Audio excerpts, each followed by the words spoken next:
तो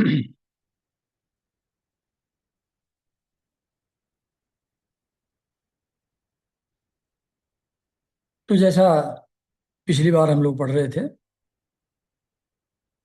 कि सनकादि ऋषि के शाप के कारण से पार्षद भगवान के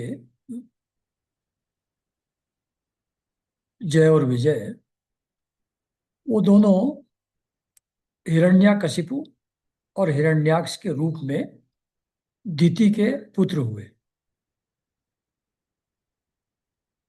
तो उसमें हिरण्याक्ष बहुत ही पावरफुल दैत्य था। जब भगवान पृथ्वी का उद्धार करने के लिए रसातल से पृथ्वी को ऊपर ला रहे थे वराह अवतार के रूप में, तो वो उनसे लड़ने के लिए बीच में पहुंच गया और भगवान ने उसको मार डाला।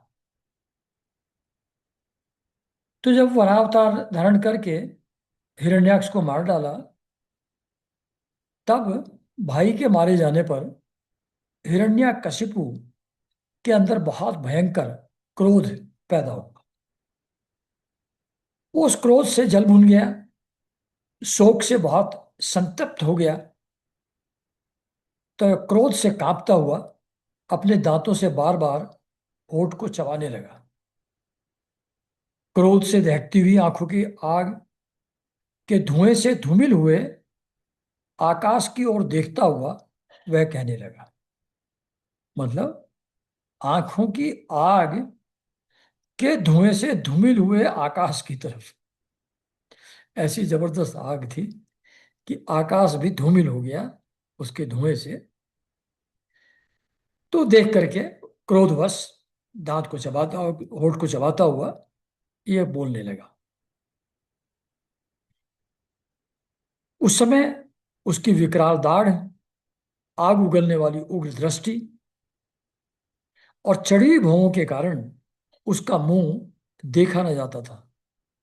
भरी सभा में त्रिशूल उठाकर उसने द्विमूर्धा, त्रयक्ष, संबर, सतबाहु, हयग्रीव, नमुची, पाक, इलवल, विप्रचित्ति, पुलोमा और शकुन, ये सारे बहुत बड़े बड़े दैत्य थे जो उसके सेनापति टाइप थे।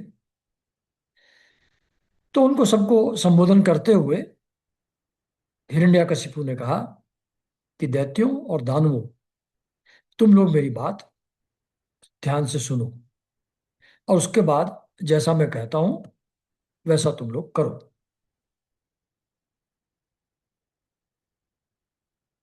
तुम्हें यह ज्ञात है कि मेरे क्षुद्र शत्रुओं ने, मतलब level of confidence is so high, power का जो अहंकार है, शारीरिक शक्ति का जो अहंकार है, वो इतना प्रबल है कि वो कह रहे हैं कि मेरे क्षुद्र शत्रुओं ने मेरे परम प्यारे और हितैषी भाई को विष्णु से मरवा डाला। मतलब जो इंद्र लोग, इंद्र आदि देवता हैं, वो इतने क्षुद्र शत्रु हैं, किसी एक लायक नहीं है। उन्होंने विष्णु से मरवा दिया मेरे भाई को। यद्यपि वह देवता और दैत्य दोनों के प्रति समान है, विष्णु जो है, क्योंकि सभी तो उन्हीं का क्रिएशन है। तो वो किसी के फेवर में और किसी के अगेंस्ट इंट्रिंजिकली तो है नहीं। तो भी देवता और दैत्य दोनों के प्रति समान होने के बावजूद इन्होंने, देवताओं ने दौड़ धूप, अनुनय और विनय करके देवताओं ने उन्हें अपने पक्ष में कर लिया। यह विष्णु पहले तो बड़ा शुद्ध और निष्पक्ष था, परंतु अब माया से वराह आदि रूप धारण करने लगा है और अपने स्वभाव से च्युत हो गया है। मतलब स्वभाव तो था इक्वेनिमिटी, सबके प्रति समभाव, एक भाव, दैत्य देवता सब उनके लिए समान है। तो वो जो उसका नेचुरल स्वभाव था इक्वेनिमिटी का, समानता का, उस भाव से वो च्युत हो गया है। वो भाव उसने छोड़ दिया है अब बच्चे की तरह जो उसकी सेवा करे उसी की ओर हो जाता है, उसका चित्त स्थिर नहीं है। ये भगवान के बारे में विचार हैं हिरण्यकशिपु जी के। अब मैं अपने इस शूल से उसका गला काट डालूंगा और उसके खून की धारा से अपने रुधिर प्रेमी भाई का तर्पण करूंगा। जो राक्षस हैं, दैत्य हैं, वो खून पीने में उनको तो बड़ा अच्छा लगता है, तो अपने रुधिर प्रेमी भाई का मैं तर्पण करूंगा।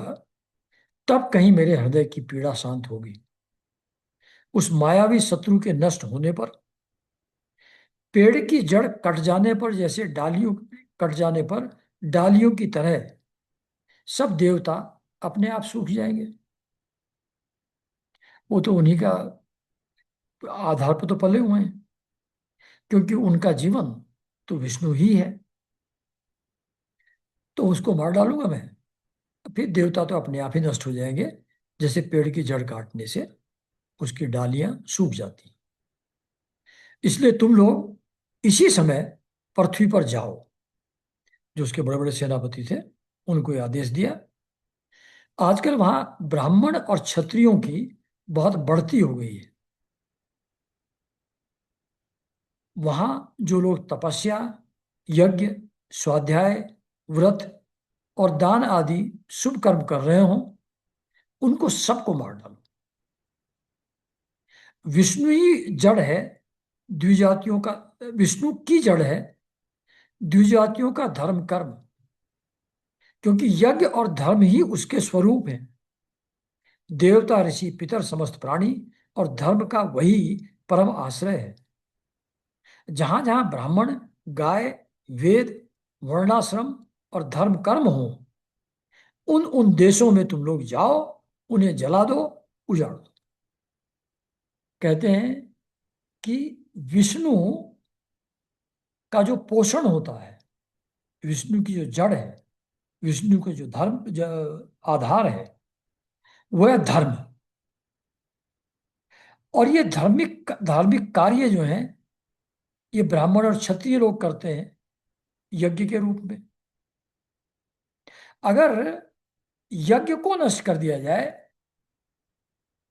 जो कि विष्णु का स्वरूप है, विष्णु का आधार है, तो यज्ञ के समाप्त होने पर विष्णु अपने आप समाप्त हो जाएंगे। तो तुम लोग जाओ और ये जो यज्ञ और दान आदि शुभ कर्म जो कर रहे हैं ब्राह्मण और क्षत्रिय लोग, ऋषि लोग, ब्राह्मण लोग, तो जहां पर भी ब्राह्मण, गाय, वेद, वर्णाश्रम और धर्म कर्म हो, उन उन देशों में तुम लोग जाओ, उन्हें जला दो, उजाड़ दो। मतलब ये स्ट्रेटजी है कि विष्णु की पावर खत्म कैसे की जाए। तो विष्णु का जो सपोर्ट सिस्टम है, उस सपोर्ट सिस्टम को खत्म कर दो, यज्ञ आदि सब बंद करवा दो, गाय की सेवा बंद करा दो, ब्राह्मणों का आदर खत्म करवा दो, तपस्या खत्म करा दो, तो अपने आप खत्म हो जाए। तो ऐसा उन्होंने अपने जो दूसरे दैत्य साथी लोग थे, सेनापति थे, उनको बोला। तो दैत्य तो स्वभाव से ही लोगों को सताकर सुखी होते हैं। तो दैत्यराज हिरण्यकशिपु की आज्ञा उन्होंने बड़े आदर से सिर झुकाकर स्वीकार की और उसी के अनुसार जनता का नाश करने लगे। उन्होंने नगर, गांव, गऊओं के रहने के स्थान, बगीचे, खेत, टहलने के स्थान, ऋषियों के आश्रम, रत्न आदि की खाने, किसानों की बस्तियां, तराई के गांव, अहीरों की बस्तियां और व्यापार के केंद्र, बड़े बड़े नगर जला डाले। कुछ दैत्यों ने खोदने के शस्त्रों से बड़े बड़े पुल, परकोटे, नगर के फाटकों को तोड़ फोड़ डाला और दूसरों ने कुल्हाड़ियों से फले फूले हरे भरे पेड़ काट डाले।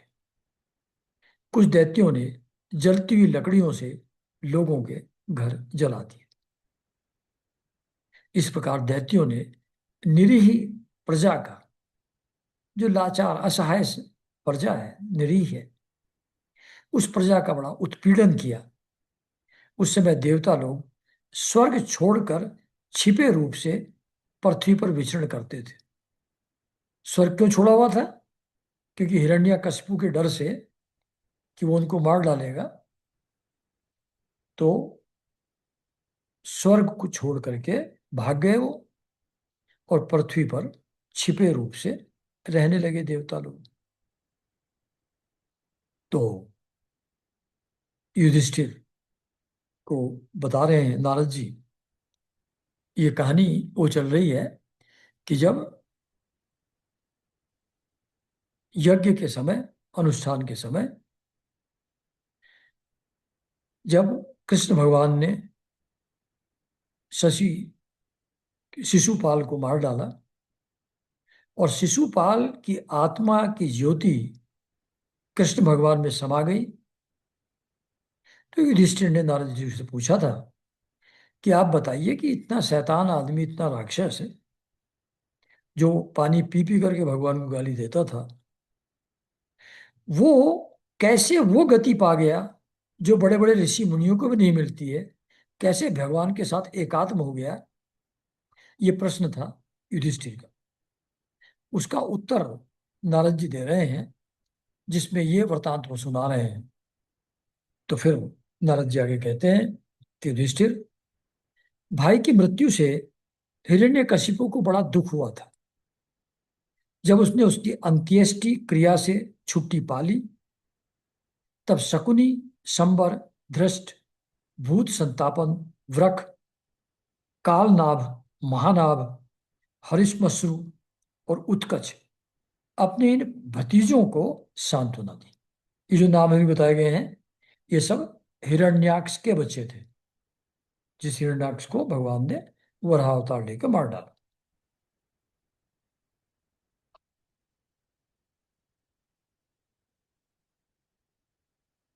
तो अपने भतीजों को सांत्वना दी। उनकी माता रुषा भानु को और अपनी माता दिति को देश काल के अनुसार मधुर वाणी से समझाते हुए हिरण्यकशिपु ने कहा। ये बहुत प्यारा है जो हिरण्यकशिपु बोल रहे हैं। ये भी मतलब हाईएस्ट लेवल की नॉलेज इंपार्ट कर रहे हैं हम लोगों को। तो हिरण्याक्ष मर गया, उसकी वाइफ, माँ, बच्चे, वो सब के सब वहां दुखी बैठे हुए हैं। तो उस स्थिति में जब सब शोकग्रस्त हैं, तब हिरण्यकशिपु उन लोगों को समझाते हुए कहते हैं कि मेरी प्यारी माँ, बहू और पुत्रों, तुम्हें वीर हिरण्याक्ष के लिए किसी प्रकार का शोक नहीं करना चाहिए, क्योंकि वीर पुरुष तो ऐसा चाहते ही हैं कि लड़ाई के मैदान में अपने शत्रु के सामने उनके दांत खट्टे करके प्राण त्याग करें। तो लड़ाई के मैदान में मरना, ये तो वीरों के लिए एक बहुत बड़ा, एक पॉजिटिव सरकमस्टेंस होता है, अवसर होता है। तो इस अवसर पर उसने वीरगति प्राप्त की। तो ऐसी मृत्यु तो बहुत श्लाघनीय है, यानी कि प्रशंसनीय है, प्रशंसा योग्य है कि वराह अवतार को भी, उसके भी दांत खट्टे कर दिए लड़ाई के मैदान में मेरे भाई हिरण्याक्ष ने।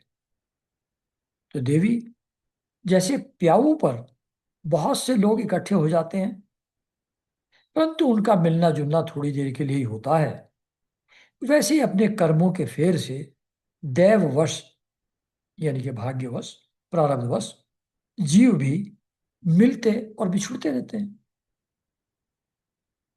दोनों तरफ से रास्ते से लोग आ रहे हैं, पानी की सुविधा है, किसी जगह प्याऊ है, थोड़ी देर वहां आराम करते हैं, पानी पीते हैं, एक दूसरे का हाल चाल पूछते हैं, परिचय पूछते हैं, थोड़ी देर के लिए मिलते जुलते हैं और फिर अपने अपने रास्ते को चले जाते हैं।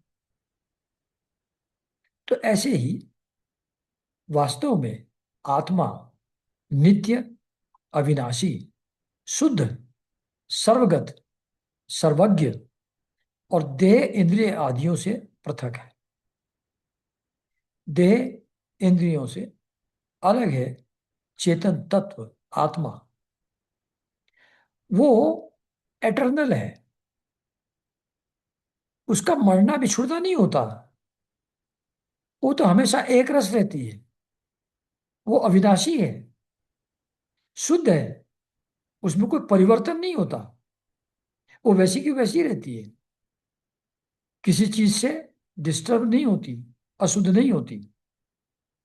सर्वगत, सभी में समाई हुई है। एक ही आत्मा, एक ही चेतन तत्व सर्वत्र विद्यमान है। सर्वगत यानी कि सभी के अंदर है वो। सर्वज्ञ, it is witness to all, it is witnessing everything, it knows everything. सब उसको ज्ञान है, सर्वज्ञ है। और देह और इंद्रियों से अलग है। देह और इंद्रियां उसके कारण से एक्टिव होती हुई मालूम पड़ती हैं। देह और इंद्रियों से उसको जाना नहीं जा सकता।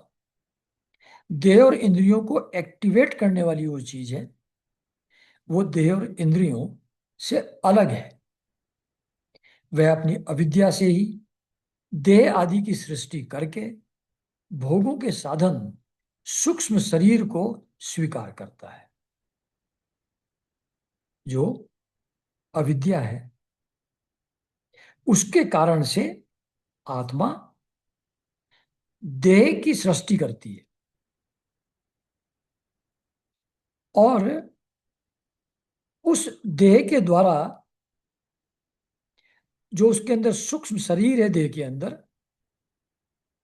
उससे अलग अलग भोग जो इंद्रियों के थ्रू भोग किए जाते हैं उनको आत्मा भोगती है सूक्ष्म शरीर के थ्रू और देह के द्वारा। तो ये आत्म तत्व एटर्नल है, अविनाशी है, सर्वगत है, सर्वज्ञ है। अविद्या के कारण से ये देह की सृष्टि करता है और सूक्ष्म शरीर के द्वारा उन इंद्रियों के विषयों को भोगता है। But actually it has nothing to do with them. भोग करता है सूक्ष्म शरीर, वो फील करता है उसको, और देह और इंद्रियां उसके साधन है। जैसे हिलते हुए पानी के साथ उसमें प्रतिबिंबित होने वाले वृक्ष भी हिलते से जान पड़ते हैं, और घुमाई हुई आंख के साथ सारी पृथ्वी ही घूमती सी दिखाई देती है। कल्याणी, वैसे ही विषयों के कारण मन भटकने लगता है और वास्तव में निर्विकार होने पर भी उसी के समान आत्मा भी भटकता हुआ सा जान पड़ता है। उसका स्थूल और सूक्ष्म शरीर से कोई भी संबंध नहीं है, फिर भी वह संबंधी सा जान पड़ता है। तो ये समझने लायक है, सिंपल है। कहते हैं कि जब पानी में प्रतिबिंब होता है वृक्षों का जो किनारे पे खड़े हुए हैं सरोवर में, पानी में अगर लहर उठती है या हलचल होती है तो उसके साथ पेड़ पौधे भी हिलते हुए मालूम पड़ते हैं। वो हिल नहीं रहे हैं, जैसे वो हिल रहे हो ऐसा आभास होता है। ऐसी आंख को अगर गोल घुमाओ या घूमने लगो खुद ही चारों तरफ, तो वो पृथ्वी के सारे जो पदार्थ हैं, सब पृथ्वी के ऊपर जो भी उगा हुआ दिख रहा है वो सभी का सब घूमता हुआ सा दिखाई पड़ता है। तो आंख के कारण से पृथ्वी और पृथ्वी के ऊपर जो वस्तुएं हैं वो सभी घूमती हुई दिखाई पड़ती हैं। वो घूम तो नहीं रही हैं, वो तो अपनी जगह पे स्थिर हैं। आंख के घूमने से या हमारे घूमने से वो घूमती हुई मालूम पड़ती हैं, जबकि घूम नहीं रही हैं। ऐसे ही पानी में सरोवर के अगर लहर उठती है तो पेड़ हिल नहीं रहे हैं, हिलते हुए मालूम पड़ते हैं। तो ऐसे ही वो आत्मा हिलती तो नहीं है, डिस्टर्ब तो नहीं होती है, लेकिन जब वो विषयों के संपर्क में आती है, चित्त में जब विषय भोग की, इच्छा की, तृष्णा की लहर उठती है, उस लहर से वो आत्मा भी जैसे भटक रही हो, उसको भी सुख दुख का अनुभव हो रहा हो, ऐसा आभास होता है। पेड़ न हिलते हुए भी सरोवर में हिलते हुए मालूम पड़ते हैं। पृथ्वी और उसके ऊपर जो वस्तुएं हैं वो आदमी के घूमने से, आंख के घूमने से घूमती हुई दिखाई पड़ती हैं, जबकि घूम तो नहीं रही हैं।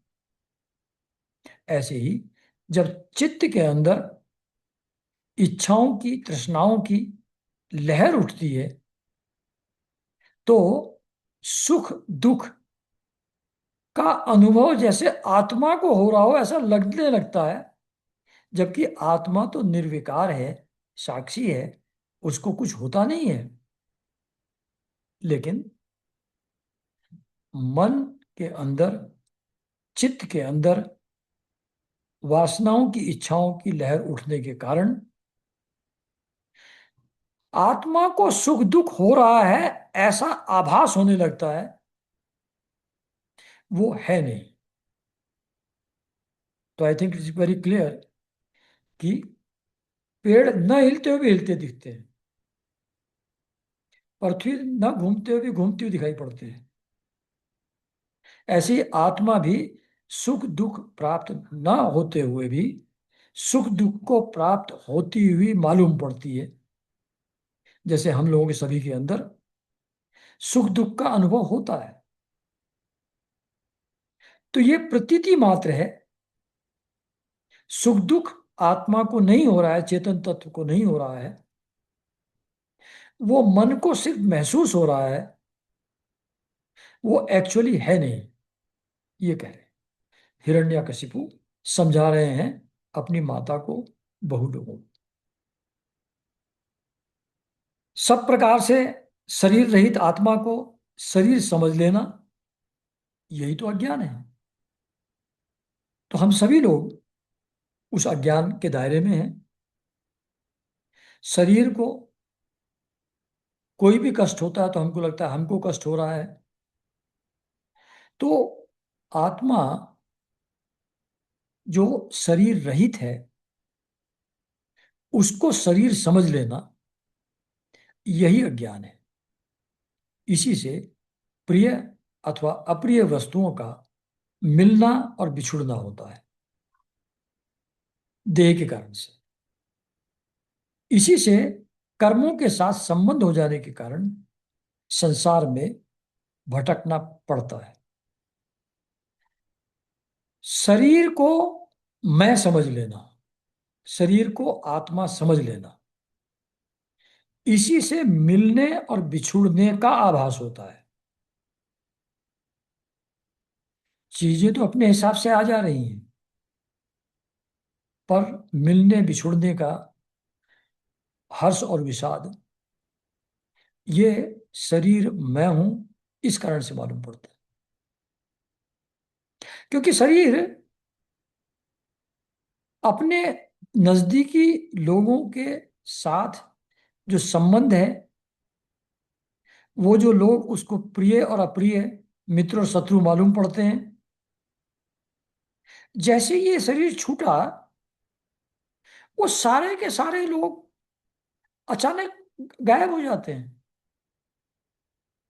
एक दूसरा शरीर, ये सूक्ष्म शरीर उसमें प्रवेश करता है, और वहां जो दूसरे लोग हैं और दूसरी वस्तुएं संपत्तियां हैं, फिर उनको अपना समझने लगता है, इसको पुराने वाले को पूर्णतः भूल जाता है। यानी कि दूसरे लोगों का, वस्तुओं का, संपत्तियों का संबंध शरीर के रहते हुए होता है। जैसे ही शरीर नहीं रहा, यह संबंध समाप्त हो जाता है। नया शरीर ग्रहण करता है तो नई चीजों से, नए लोगों से संबंध फिर प्रतीत होने लगता है। And this process goes on and on. तो ये मिलने बिछुड़ने का जो आभास है, ये शरीर के कारण से है।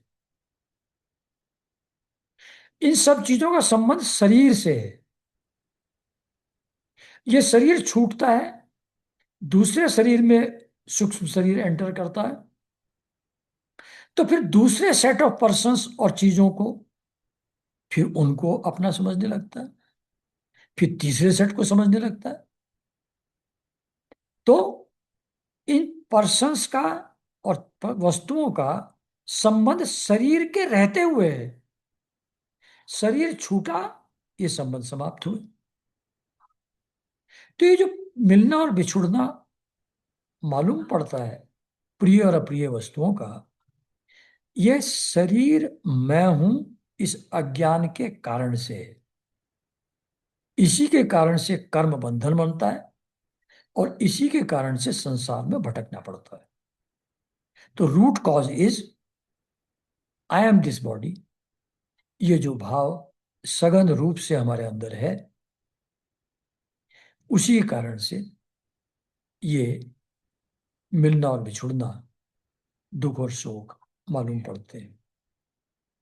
जन्म मृत्यु, अनेकों प्रकार के शोक, अविवेक, चिंता, विवेक की विस्मृति, सबका कारण यह अज्ञान ही है। अज्ञान के कारण से ही देह धारण भी करता है वो आत्मा। इस विषय में महात्मा लोग एक प्राचीन इतिहास कहते हैं। प्राचीन इतिहास कहते हैं मतलब एक स्टोरी सुनाया करते हैं। वह इतिहास मरे हुए मनुष्य के संबंधियों के साथ यमराज की बातचीत है। तुम लोग ध्यान से उसे सुनो। तो अब कहानी सुना रहे हैं। अपनी माता, बहुओं और भतीजों को हिरण्यकशिपु उनको सांत्वना देते हुए ये कहानी सुनाते हैं।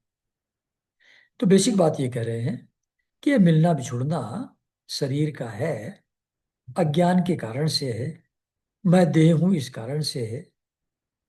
जो आत्मा है वो तो इन सबसे फ्री है, इनसे डिफरेंट है, डिस्टिंक्ट है। उसका इस पर कोई प्रभाव नहीं पड़ता। तो उसको एक दृष्टांत के माध्यम से अब बताते हैं। तो कहते हैं हिरण्यकशिपु कि उशीनगर देश में एक बड़ा यशस्वी राजा था। उसका नाम था सुयज्ञ। लड़ाई में शत्रुओं ने उसे मार डाला। उस समय उसके भाई बंधु उसे घेर कर बैठ गए। उसका जड़ाऊ कवच छिन्न भिन्न हो गया था। गहने और मालाएं तहस नहस हो गई थी। बाणों की मार से कलेजा फट गया था। शरीर खून से लथपथ था। बाल बिखर गए थे। आंखें धंस गई थी। क्रोध के मारे दांतों से उसके होठ दबे हुए थे। कमल के समान मुख धूल से ढक गया था। युद्ध में उसके शस्त्र और बाहें कट गई थी। तो ऐसी विभत्स सीनरी थी, दृश्य था। ऐसे पड़ा हुआ है मिट्टी में, धूल से लथपथ, खून से लथपथ। तो उसके शव के चारों तरफ उसके near near relatives, near and dear ones, वो सब बैठे हुए थे। तो रानियों, अच्छा रानियां बैठी हुई थी उसके चारों तरफ। तो रानियों को दैववश अपने पतिदेव कुशीनर नरेश की यह दशा देखकर बड़ा दुख हुआ। कि क्या पावरफुल राजा थे, और ऐसे आज ऐसे असहाय अवस्था में खून से लथपथ धूल में पड़े हुए हैं। इस दशा को देख करके रानियों को बहुत दुख हुआ। वे, हा नाथ, हम अभागिने तो बेमौत मारी गई, यूं कहकर बार बार जोर से छाती पीटती हुई अपने स्वामी के चरणों के पास गिर पड़ी। वे जोर जोर से इतना रोने लगी कि उनके कुछ कुमकुम से मिलकर बहते हुए लाल लाल आंसुओं ने प्रियतम के पाद पद्म पखार दिए। आंखों से आंसू बह रहे हैं, कुछ से जो केसर लगी हुई है वो बह करके लाल लाल पानी जो बह गिर रहा है, आंसू, वो पैरों पर उस शव के गिर रहा है। उनके केस और गहने इधर उधर बिखर गए रानियों के। वे करुण क्रंदन के साथ विलाप कर रही थी, जिसे सुनकर मनुष्य के हृदय में शोक का संचार हो जाता। तो जब वो इतने दुखी होकर के रो रही हैं, ऐसी बुरी हालत में राजा पड़े हुए हैं, तो बाकी देखने वालों के हृदय में भी बड़े दुख का संचार उस समय हो रहा था। हाय विधाता, वो रानियां कह रही हैं, तू बड़ा क्रूर है स्वामी। उसी ने आज आपको हमारी आंखों से ओझल कर दिया है। अपने पति को कह रही हैं, उसके शव को, कि हे स्वामिन, ये विधाता बड़ा क्रूर है। उसी ने आज हम आपको हमारी आंखों से ओझल कर दिया है। पहले तो आप समस्त देशवासियों के जीवन दाता थे, आज उसी ने आपको ऐसा बना दिया कि आप हमारे शोक बढ़ा रहे हैं। मतलब आपसे तो सबको सपोर्ट पाते थे सब लोग, और आज आपको देख करके हमको दुख हो रहा है। ऐसी स्थिति में विधाता ने आपको पहुंचा दिया। पतिदेव, आप हमसे बड़ा प्रेम करते थे, हमारी थोड़ी सी सेवा को भी बड़ी करके मानते थे। हाय, अब आपके बिना हम कैसे रह सकेंगे। हम आपके चरणों की चेरी हैं, सेविका हैं। वीरवर, आप जहां जा रहे हैं वहीं चलने की हमें भी आज्ञा दीजिए। वे अपनी पति की लाश पकड़कर इसी प्रकार विलाप करती रही। उस मुर्दे को वहां से दाह के लिए लिए जाने देने की उनकी इच्छा नहीं होती थी। अब जलाने के लिए लेके जाना है, वो ले जाने नहीं देना चाह रही हैं। इतने में सूर्यास्त हो गया। उसी समय उसी नगर राजा के संबंधियों ने जो विलाप किया था, उसे सुनकर वहां स्वयं यमराज बालक के वेश में आए, और उन्होंने उन लोगों से कहा। तो यमराज ही एक्चुअली लेके गए उनको, लेकिन जब इतना ज्यादा दुखी सब लोगों को देखा, तो यमराज को उनके ऊपर दया आ गई, और वहां से यमराज एक बालक का वेश बना करके उन सगे संबंधियों के सामने प्रकट हुए। बालक के वेश में यमराज बोले, बड़े आश्चर्य की बात है, ये लोग तो मुझसे सयाने हैं जो विलाप कर रहे हैं। इनका लाइफ का एक्सपीरियंस, नॉलेज, मैं तो छोटा सा बच्चा हूं, मुझसे बहुत ज्यादा है। इन लोगों ने बहुत लोगों का मरना जीना देखा है। इनके सामने न जाने कितने लोग मरे हैं, न कितने बच्चे पैदा हुए हैं। ये मरना और जीना का प्रोसेस कंटिन्यूअस चल रहा है। ये रोज इसको देख रहे हैं, फिर भी इतने मूड हो रहे हैं। और ये तो मरना जीना चलता ही रहता है। कितने लोगों का मरना जीना हम लोग देख चुके। तो इसमें एक और चला गया, कौन सी बड़ी बात होगी। सभी जाते हैं। इसमें दुख की क्या बात है? तो ये ऐसी मूढ़ता इनके अंदर कहां से आ रही है? रोज तो देखते हैं लोगों को मरते जीते। अरे ये मनुष्य जहां से आया था वहीं चला गया। इन लोगों को भी एक ना एक दिन वहीं जाना है। ये जो अभी रो रहे हैं कि कहाँ चले गए हमको छोड़ के, इनको भी एक ना एक दिन जाना ही है। फिर ये झूठ मूठ इतना शोक क्यों करते हैं? समझ नहीं आ रही है इनकी मूर्खता मूर्खता। हम तो तुमसे लाख गुने अच्छे हैं, वो बच्चा बोल रहा है। पर हम धन्य हैं क्योंकि हमारे माँ बाप ने हमें छोड़ दिया है। मतलब ये लावारिस है। हमारे शरीर में पर्याप्त बल भी नहीं है।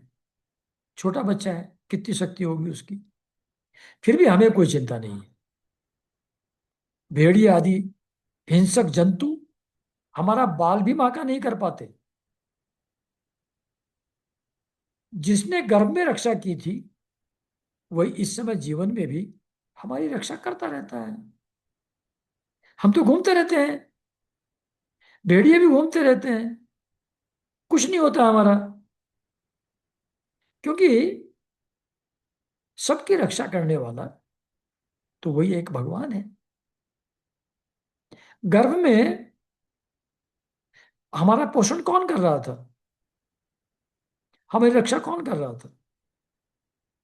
जिसने वहां रक्षा की थी वही जीवन में भी हमारी रक्षा कर रहा है। देवियों, जो अविनाशी ईश्वर अपनी मौज से इस जगत को बनाता है, वो अपनी मस्ती में बना देता है, मौज में रखता है, कुछ समय कंटिन्यू रहने देता है और फिर बिगाड़ देता है, खत्म कर देता है उसको। उस प्रभु का यह एक खिलौना मात्र है। ये जगत जो है, ये जो दुनिया है,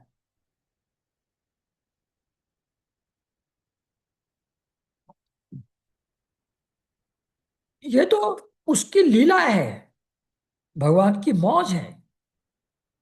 बना देता है, कुछ समय कंटिन्यू रखता है, फिर खत्म कर देता है। खिलौना है। वह इस चराचर जगत को दंड या पुरस्कार देने में समर्थ है। भाग्य अनुकूल हो तो रास्ते में गिरी हुई वस्तु भी ज्यों की त्यों पड़ी रहती है। आप वापस देखने जाइए, आपको मिल जाती है। परंतु भाग्य प्रतिकूल होने पर घर के भीतर तिजोरी में रखी हुई वस्तु भी खो जाती है। एक बार हम लोग कहीं जा रहे थे, गलती से टीटी को, जो रिटर्न टिकट था ट्रेन का, जब स्टेशन से उतरे तो वो रिटर्न टिकट था, तो वापस जाने का टिकट भी वही था। वो जो गेट पर टीटी था उसको दे दिया, चले गए आगे बस में बैठ करके। उस टीटी ने बाद में देखा कि अरे यार, ये तो बेचारे बहुत परेशान हो जाएंगे, इनका तो वापस जाने का टिकट ही मेरे पास आ गया। उसने किसी को दौड़ाया और ढूंढवा करके वो टिकट हम लोगों को वापस करवा दिया। हमको मिल गया टिकट। वो जा रहे थे किसी मंदिर दर्शन के लिए। तो भाग्य अगर अनुकूल हो तो रास्ते में गिरी हुई वस्तु भी ज्यों की त्यों पड़ी रहती है और मिल जाती है आपको। बल्कि वो घरा करके दे गया। ऐसे ही एक बार कहीं रिजर्वेशन कराने गए थे, 100 रुपये एक्स्ट्रा दे दिए। शाम को रात में कैशियर ने अपना हिसाब किताब मिलाया, काउंट आउट किया और ढूंढा कि ये किस आदमी से पैसे आए होंगे, और वो हमारे घर आकर के वो 100 रुपये दे गया। पुरानी बात है, 50 साल पुरानी। तो अगर भाग्य अनुकूल हो तो चीज जा नहीं सकती। आपसे गिर भी जाए तो वापस उठा के दे जाएगा कोई। और भाग्य अगर प्रतिकूल हो तो घर में तिजोरी में रखी हुई चीज भी, उसको भी कोई चुरा ले जाएगा, डाकू लूट ले जाएगा। जीव बिना किसी सहारे के दैव की दया दृष्टि से जंगल में बहुत दिनों तक जीवित रहता है। अब जैसे हिरन है, कितने सारे हैं, शेर के रहते हुए भी अब बहुत सारे अपनी पूरी जिंदगी पूरी करके जाते हैं। तो जंगल में दैव की दया दृष्टि से, जब प्रारब्ध के हिसाब से जीना जिसका लिखा हुआ है, वहां बहुत दिनों तक वो जंगल में भी हिंसक जानवरों के बीच में भी जीवित रहता है। कितने ऋषि मुनि जंगल में रहते थे, शेर बाघ से कुछ भी नहीं होता था उनको। परंतु दैव के विपरीत होने पर घर में सुरक्षित रहने पर भी मर जाता है। पता लगा बाथरूम में फिसल के गिरा, सड़ लगा फर्श में, मर गया। सड़क क्रॉस कर रहा है, टकराया किसी चीज से, मर गया। तो दैव अगर विपरीत हो तो घर में सुरक्षित रहने पर भी मर जाता है, और अगर भाग्य अनुकूल हो तो जंगल में भी हिंसक जानवरों के बीच में भी लंबे समय तक जीवित रह जाता है। तो ये भगवान का खेल है। उन्हीं के हिसाब से क्रिएशन होती है, कुछ समय चलती है, समाप्त हो जाती है। तो इसमें शोक करने की कौन सी बात है? ये तो रोज ही हो रहा है। रोज ही तो किसी किसी की शव यात्रा में जाते हैं हम, और जन्मदिन मनाने भी जाते हैं। इसमें शोक की क्या बात है? ये यमराज जी समझाओ। रानियों, सभी प्राणियों की मृत्यु अपने पूर्व जन्मों की कर्म वासना के अनुसार समय पर होती है। असमय मृत्यु किसी की, मान लो कि 8 साल का बच्चा मर गया, वो असमय मृत्यु नहीं है, 8 साल ही उसका समय था। तो कर्म वासना के अनुसार सबकी मृत्यु पूर्व जन्मों की कर्म वासना के कारण से समय पर ही होती है, और उसी के अनुसार उनका जन्म भी होता है। परंतु आत्मा शरीर से अत्यंत भिन्न है, इसलिए वह उसमें रहने पर भी उसके जन्म मृत्यु आदि धर्मों से अछूता ही रहता है। जब हम लोग ज्ञान ध्यान करते हैं तो ध्यान में कभी कभी उस चेतन तत्व का अनुभव होता है जो किसी चीज से संबंधित नहीं है। तो ये आत्मा अत्यंत भिन्न है शरीर से, उसके अंदर रहती है, फिर भी उससे अछूती रहती है, अनटच्ड रहती है। जैसे मनुष्य अपने मकान को अपने से अलग और मिट्टी का समझता है, वैसे यह शरीर भी अलग और मिट्टी का है। मोहवश वह इसे अपना मान बैठता है। जैसे बुलबुले आदि पानी के विकार हैं। बुलबुले जैसी कोई चीज नहीं होती, पानी और हवा होती है, फिर भी बुलबुला दिखता है। बुलबुला है नहीं, पानी की फिल्म है, उसके अंदर एयर ट्रैप्ड है, तो वो पानी और हवा है, लेकिन बुलबुला मालूम पड़ता है। घड़े आदि मिट्टी का विकार है। घड़ा, कसोरा, थाली, मूर्ति मिट्टी से बनते हैं, वो मिट्टी ही है, मिट्टी से अलग नहीं है, फिर भी हमको अलग मालूम पड़ते हैं, जबकि है मिट्टी। ऐसे ही गहने जो हैं वो स्वर्ण का विकार हैं। किसी को कुंडल, किसी को हार बोलते हैं, लेकिन है तो वो सोना। ऐसे ही सब कुछ आत्मा है, वो शरीर के रूप में भी दिखाई पड़ती है। ये सब रूपांतरित होते रहते हैं। मूर्ति फिर मिट्टी में कन्वर्ट हो जाती है, मिट्टी फिर मूर्ति बन जाती है, रूपांतरित होते रहते हैं, नष्ट होते जाते हैं। बच्चे खेलते हैं, घरौंदा बनाते हैं, पैर मारते हैं, तोड़ के घर चले जाते हैं।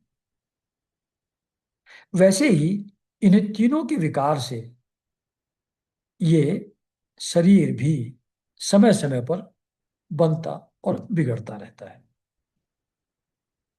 जैसे काठ में रहने वाली व्यापक अग्नि स्पष्ट ही उससे अलग है। जैसे देह में रहने पर भी वायु का उससे कोई संबंध नहीं है। जैसे आकाश सब जगह एक सा रहने पर भी किसी के दोष गुण से लिप्त नहीं होता, वैसे ही समस्त देह और इंद्रियों में रहने वाला और उनका आश्रय आत्मा भी उनसे अलग और निर्लिप्त है। लकड़ी में आग मालूम नहीं पड़ती, लेकिन उसी से प्रकट होती है, लकड़ी को जला के समाप्त कर देती है। लेकिन आग लकड़ी से तो अलग है। तो अग्नि काठ में व्याप्त है, लेकिन है काठ से अलग। वो काठ को जला करके भस्म कर देती है अग्नि। ऐसी वायु शरीर के अंदर है, लेकिन शरीर के न रहने पर भी वायु तो वैसी की वैसी रहती है।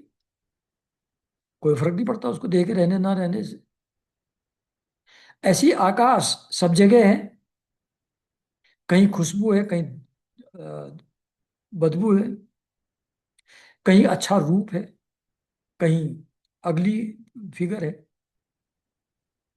ये सब चीजें आकाश के अंदर हैं। सब वस्तुएं हैं जिनको वो अच्छी बुरी कहते हैं। उनके अच्छे बुरे होने या रहने या न रहने से आकाश पर कोई भी प्रभाव नहीं पड़ता। आकाश एक जैसा बना रहता है। वैसे ही जो चेतन तत्व है, आत्मा है हमारे अंदर, वो उनका आश्रय भी है देह और इंद्रियों का, उनके अंदर रहती भी है, लेकिन है उनसे अलग, उनसे निर्लिप्त, आग और वायु की तरह, जैसा दूसरी दो एग्जाम्पल में बताया है। फिर आगे कहते हैं यमराज जी उस बालक के रूप में, मूर्खों, जिसके लिए तुम शोक कर रहे हो वह स्वयं नाम का शरीर तो तुम्हारे सामने पड़ा है। तुम लोग इसी को तो देखते थे ना, शरीर को। इसमें जो सुनने वाला या बोलने वाला था वह तो कभी किसी को दिखाई नहीं पड़ता था। देखते तो शरीर को ही थे ना। उसके शरीर के अंदर जो आत्मा है, जो चेतन तत्व है, जो इस शरीर के द्वारा देख रहा था, फील कर रहा था, उससे तो आपका कोई संबंध नहीं था, शरीर से ही था। तो शरीर तो अभी भी सामने पड़ा है, तो क्या चेंज हो गया? तुम्हारी यह मान्यता कि प्राण ही बोलने या सुनने वाला था, सो निकल गया, शरीर को प्राण छोड़ के चले गए। यह बात भी मूर्खतापूर्ण है, क्योंकि सुसुप्ति के समय जब आदमी डीप स्लीप में होता है, प्राण तो रहता है, पर वह न बोलता है न सुनता है।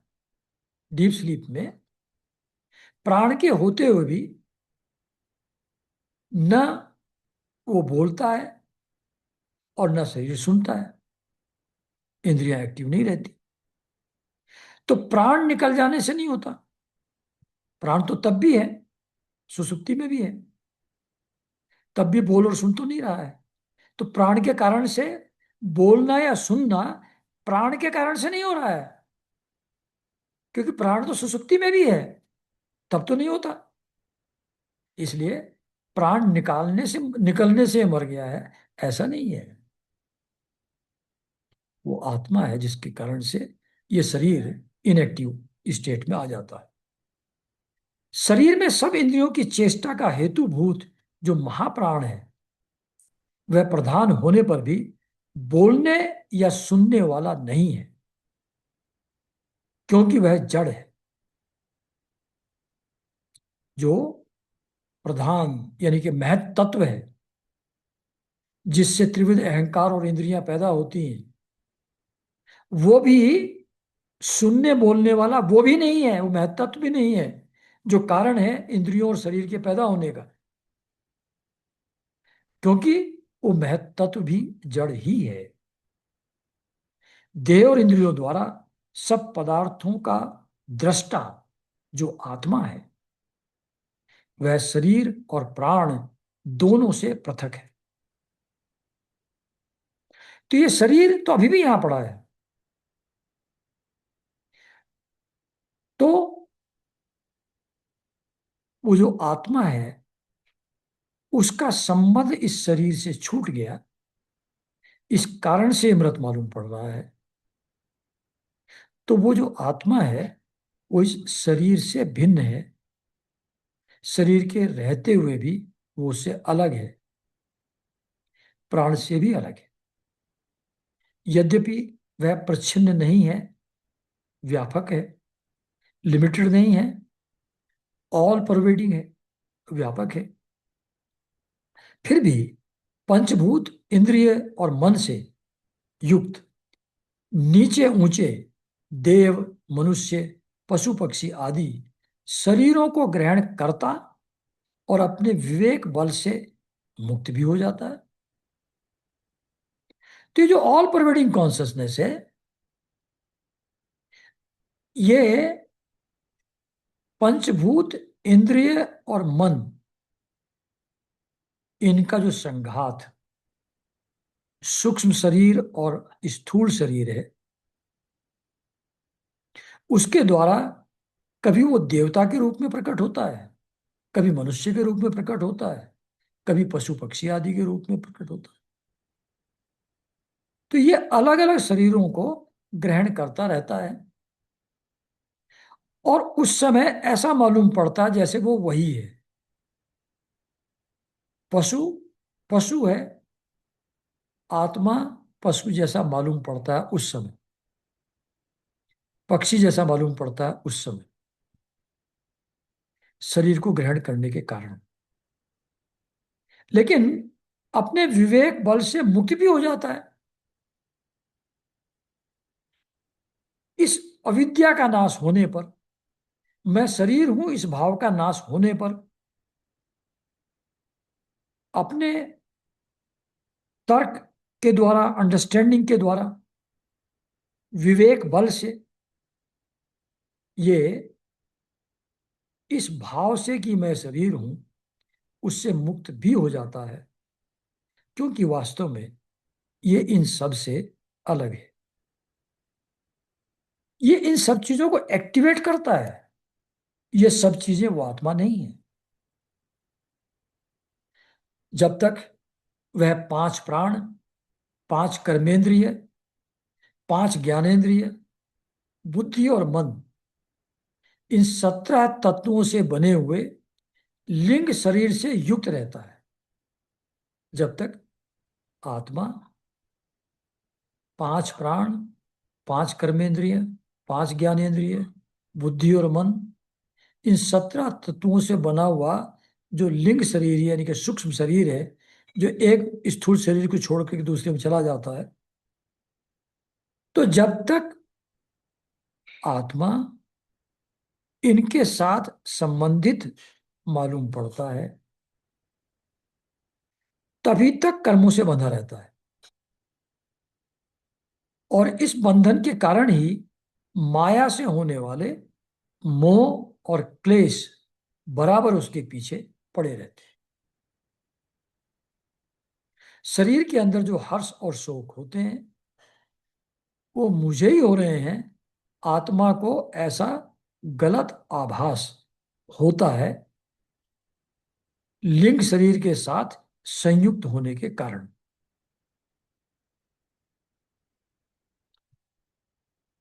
प्रकृति के गुणों और उनसे बनी हुई वस्तुओं को सत्य समझना अथवा कहना, अच्छा, सत्य समझना या कहना झूठ मूठ का दुराग्रह है। जो अलग अलग जीव जंतु, मनुष्य उत्पन्न होते हैं, खत्म होते रहते हैं, जब वो हैं जिस समय वो सिर्फ प्रतीति मात्र है, गहने की या मूर्ति की या घट पटादी की तरह प्रतीति मात्र है, वो है नहीं। वो सत्य नहीं है, गहना नहीं है, गोल्ड ही है। इनको सत्य समझना ये झूठ मूठ का दुराग्रह है, ये बिल्कुल फॉल्स अंडरस्टैंडिंग है। वो सत्य है नहीं, आभास है, नाम और रूप है, सत्य नहीं है। मनोरथ के समय कि कल्पित, जैसे ऐसे ही इमेजिन करते हैं जब कोई चीज, वो ना होते हुए महसूस होती है। यू कैन इमेजिन कि तुम पर्टिकुलर गाड़ी में बैठ करके पर्टिकुलर शहर में घूम रहे हो।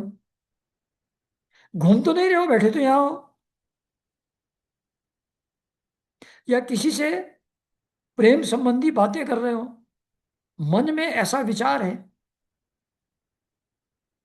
वो प्रेमी या प्रेमिका दिख भी रहा है, महसूस भी हो रहा है मन ही मन। ये मनोरथ की कल्पित अवस्था है, कल्पना है मन के अंदर, न होते हुए भी महसूस होती है। उससे प्रेम या दुख का अनुभव भी होता है, सिर्फ विचार मात्र से। ऐसे स्वप्न में भी दिखने वाली चीजें न होते हुए भी फिर भी सत्य मालूम पड़ती हैं। लेकिन ये सब मिथ्या है, ये है नहीं। न मनोरथ की कल्पना सत्य है, न स्वप्न का दृश्य सत्य है। इसी तरीके से ये शरीर और मन, जिसको हम आज एक मनुष्य कह रहे हैं, एक पर्टिकुलर नाम दिया हुआ है, ये भी अपीयरेंस से मालूम पड़ता है, सत्य नहीं है नहीं। इसलिए शरीर और आत्मा का तत्व जानने वाले पुरुष न तो अनित्य शरीर के लिए शोक करते हैं, ये शरीर अनित्य है, जाना ही है, आज नहीं तो कल, तो शोक क्या करना है इसके लिए, ये तो जाना ही सर्टेनिटी है। तो इस अनित्य शरीर के लिए शोक नहीं करते ज्ञानी पुरुष, और न ही नित्य आत्मा के लिए, क्योंकि आत्मा तो नष्ट होती ही नहीं, तो उसका शोक कैसे मनाओगे। परंतु ज्ञान की दृढ़ता न होने के कारण, मतलब इंटेलेक्चुअली समझ तो रहे हो, इंटेलेक्चुअल अंडरस्टैंडिंग तो है, पर यह भाव दृढ़ नहीं है। इस ज्ञान की दृढ़ता न होने के कारण जो लोग शोक करते रहते हैं, उनका स्वभाव बदलना बहुत कठिन है। ज्ञान जब दृढ़ नहीं होता, जाकर के अटैच हो जाता है किसी भी वस्तु से या किसी भी पर्सन से, तो इनको सुख दुख होता ही रहेगा, इनके स्वभाव को बदलना बहुत मुश्किल है। ज्ञान के दृढ़ होने से ही अफेक्ट होना बंद होगा। इसलिए ये बार बार हम लोगों को यही बातें बताते रहते हैं भागवत में, जिससे धीरे धीरे धीरे धीरे हमारा जो इंटेलेक्चुअल अंडरस्टैंडिंग है, जो हमारा ज्ञान है, वो धीरे धीरे दृढ़ हो जाए। रसरी आवत जात है, सिर पर परत निशान। बार बार के अभ्यास से ये ज्ञान दृढ़ हो जाएगा। इसलिए इन बातों को बार बार बताया जाता है कि ये शरीर और इंद्रियां आत्मा नहीं है, ये शरीर मैं नहीं हूं। लेकिन जब तक ज्ञान दृढ़ नहीं हुआ, जब तक सुपरफिशियल अंडरस्टैंडिंग है, इंटेलेक्चुअल नॉलेज है सिर्फ, तब तक स्वभाव बदलना कठिन है। तब तक होश, हर्ष और शोक का शिकार ये जीव होता ही रहेगा। किसी जंगल में एक बहेलिया रहता था। वह बहेलिया क्या था, विधाता ने मानो उसे पक्षियों के काल रूप में ही रच रखा था। जहां कहीं भी वह जाल फैला देता, ललचा कर चिड़ियों को फंसा लेता। एक दिन उसने कुलिंग पक्षी के एक जोड़े को चारा चुगते देखा। उनमें से उस महेलिये बहेलिये ने मादा पक्षी को शीघ्र ही फंसा लिया। माया का प्रभाव फीमेल के ऊपर ज्यादा जल्दी होता है। जैसे सीता जी, वो जो सोने का हिरण घूम रहा था, तो वहां तो राम भी थे, लक्ष्मण भी थे, लेकिन अट्रैक्ट तो सीता जी हुई। तो उस बहेलिये ने मादा पक्षी को तो शीघ्र ही फंसा लिया। कालवश वह जाल के फंदे में फंस गई। नर पक्षी को अपनी मादा की विपत्ति देखकर बड़ा दुख हुआ। वह बेचारा उसे छुड़ा तो न सकता था। बहेलिये से कैसे छुड़ाएगा बेचारा पक्षी? कोई पावर थोड़ी है उसके पास। स्नेह से उस बेचारी के लिए विलाप करने लगा। उसने कहा, यूं तो विधाता सब कुछ कर सकता है, परंतु है वह बड़ा निर्दयी। यह मेरी सहचरी एक तो स्त्री है, दूसरी मुझे अभागे के लिए शोक करती हुई बड़ी दीनता से छटपटा रही है। इसे लेकर ये विधाता करेगा क्या? उसकी मौज हो तो मुझे ले जाए। इतना अटैचमेंट अपनी पत्नी से। कहता है कि इतनी दुखी हो रही है बेचारी, परेशान हो रही है, तुझको ले जाना ही है किसी को तो मुझको ले जा। इसके बिना मैं अपना यह अधूरा विधुर जीवन, जो दीनता और दुख से भरा हुआ है, लेकर क्या करूंगा? अभी मेरे अभागे बच्चों के पर भी नहीं निकले हैं। बच्चों की भी चिंता है। स्त्री के मर जाने पर उन मात्रहीन बच्चों को मैं कैसे पालूंगा? ओ, घोंसले में वे अपनी माँ की बाट जो रहे होंगे, देख रहे होंगे। इस तरह वह पक्षी बहुत सा विलाप करने लगा। अपनी सहचरी के वियोग से वह आतुर हो रहा था। आंसुओं के मारे उसका गला रुंध गया था। तब तक काल की प्रेरणा से पास ही छिपे हुए उसी बहेलिये ने ऐसे बाण मारा कि वह भी वहीं पर मर करके लौट गया। मूर्ख रानियों, तुम्हारी भी यही दशा होने वाली है। तुम्हें अपनी मृत्यु तो दिखाई नहीं दिखती, दिखती नहीं, और इसके लिए रो पीट रही हो। यदि तुम लोग 100 बरस तक इसी तरह सो को छाती पीटती रहो, तो भी अब तुम इसे नहीं पा सकोगी। ये तो गया, और ऐसी तुम भी चली जाओगी एक दिन। हिरण्यकशिपु ने कहा, अपनी माँ, अपने भतीजों, उनकी बहुओं, उनको हिरण्यकशिपु समझा रहे हैं इस कहानी के माध्यम से। उस छोटे से बालक की ऐसी ज्ञानपूर्ण बातें सुनकर सबके सब दंग रह गए कि हाँ, बात तो सही है। सभी तो एक दिन मरते हैं, रोज मरते हम लोग देख रहे हैं, और अगले दिन फिर हैप्पी बर्थडे मनाने लगते हैं, पार्टी करने लगते हैं, दुखी तो नहीं रहते। तो किसी एक मौत पर दुखी होने का क्या क्वेश्चन है, मुड़ता है? तो ऐसे ज्ञानपूर्वक बातें सुनकर के सबके सब दंग रह गए। उसी नरेश के भाई बंधु और स्त्रियों ने यह बात समझ ली कि समस्त संसार और इसके सुख दुख अनित्य एवं मिथ्या है।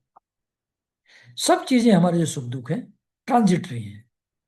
आज दुख है, कल सुख हो जाता है। आज सुख है, कल दुख हो जाता है। बदलता रहता है, अनित्य है। तो why to unnecessarily get bog down by that? एक दिन एक बच्चा स्कूल से वापस आ रहा था, दुखी था। किसी ने कुछ छेड़खानी, कुछ बदमाशी कर दी थी क्लासमेट ने। वापस आता रास्ते में सोचने लगा, कहने लगा, ऐसा सोचा कि अच्छा, मैं कभी सुखी होता हूं, कभी मैं दुखी होता हूं, ये तो बदलता रहता है। Why to bother about it? ऐसा एक बच्चा सोच रहा है, फर्स्ट स्टैंडर्ड में पढ़ने वाला। तो समझ में आती है बात कि ये सुख दुख अनित्य हैं, बदलते रहते हैं, तो इनके लिए क्यों डिस्टर्ब होना? Let them pass. जैसे कहते हैं ना, दैट टू शैल पास। यमराज यह उपाख्यान सुनाकर वहीं अंतर्धान हो गए। भाई बंधुओं ने भी सुयज्ञ की अंत्येष्टि क्रिया की। इसलिए तुम लोग भी, ये हिरण्यकशिपु अपनी माँ, भतीजों और बहुओं को कह रहे हैं, इसलिए तुम लोग भी अपने लिए या किसी दूसरे के लिए शोक मत करो। इस संसार में कौन अपना है, कौन अपने से भिन्न है? ये तो माया का खेल है, आते जाते रहते हैं। क्या अपना है, क्या पराया है? प्राणियों के अज्ञान के कारण ही यह अपने पराये का दुराग्रह हो रहा है। अज्ञान के कारण से इस भेद बुद्धि का और कोई कारण नहीं। अपना पराया, सुख दुख, ये भेद बुद्धि के कारण से होता है, मन के कारण से होता है। इसका और कोई कारण नहीं है।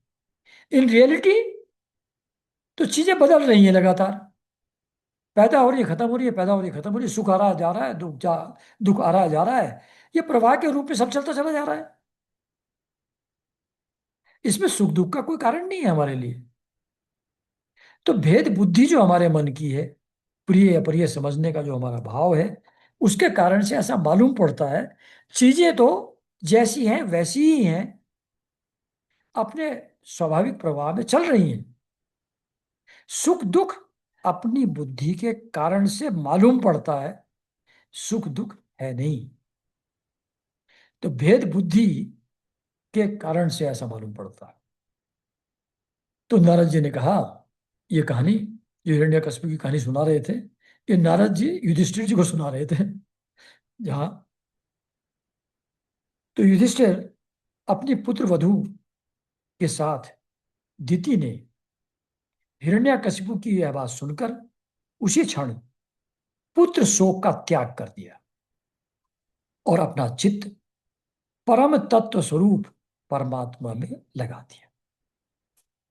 तो हम लोगों के लिए जो टीचिंग है इसमें, कि सब चीजें अनित्य हैं, उनमें सुख और दुख का कोई कारण नहीं है। चीजें आती रहती हैं, जाती रहती हैं, सुख दुख आते रहते हैं, जाते रहते हैं।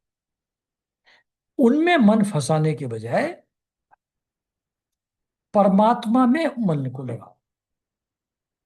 तो कहते हैं दिति ने हिरण्यकशिपु की बात सुनकर उसी समय पुत्र शोक का त्याग कर दिया और अपना चित्त परम तत्व स्वरूप परमात्मा में लगा दिया।